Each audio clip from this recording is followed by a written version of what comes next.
For time off, we can customize our configurations in settings. Under the schedule tab, we have a couple options.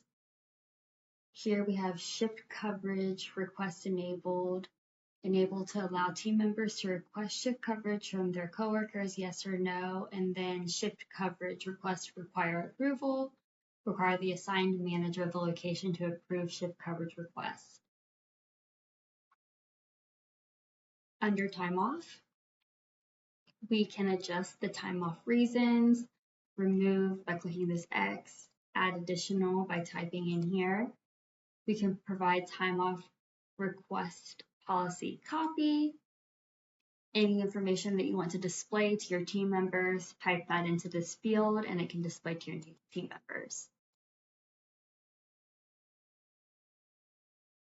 Minimum days notice to submit time off request.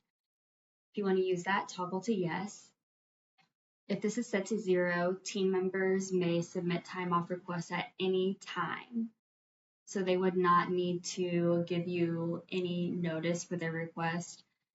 We typically suggest 15 days. This will allow you to have 2 weeks posted without time off requests interfering. If you're using shift coverage, you may want to toggle yes to here and update your days in this field. If set to 0, team members may submit time off requests at any time. No minimum days notice required. You can check whether you would like to require a makeup shift if allowable time off is exceeded. Here you can provide a list of dates that the team members may not request off. So make Woven the bad guy, enter those blackout dates in this field, and your team members will not be able to request off for those dates.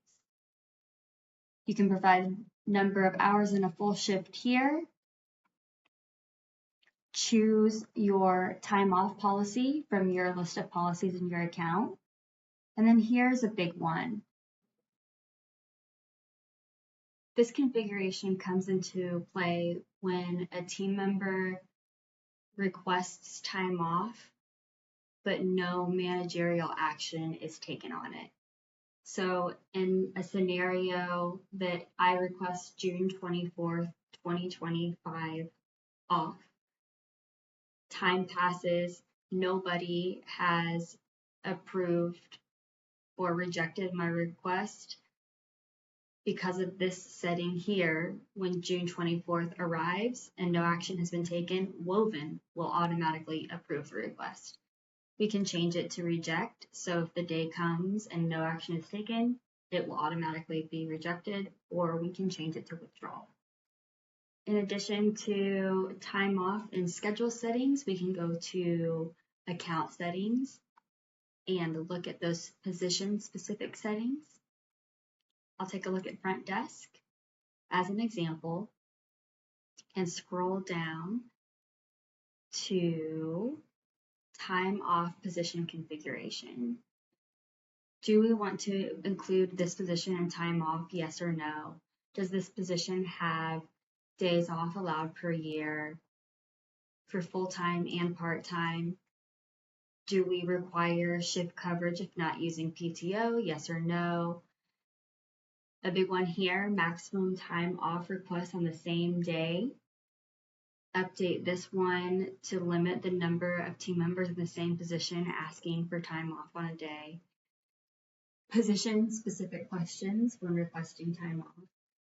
And submission notification override. So we can select a specific team member from your account here, and when this position requests off, the notification will go to them rather than the location manager or those that we've indicated in notification settings.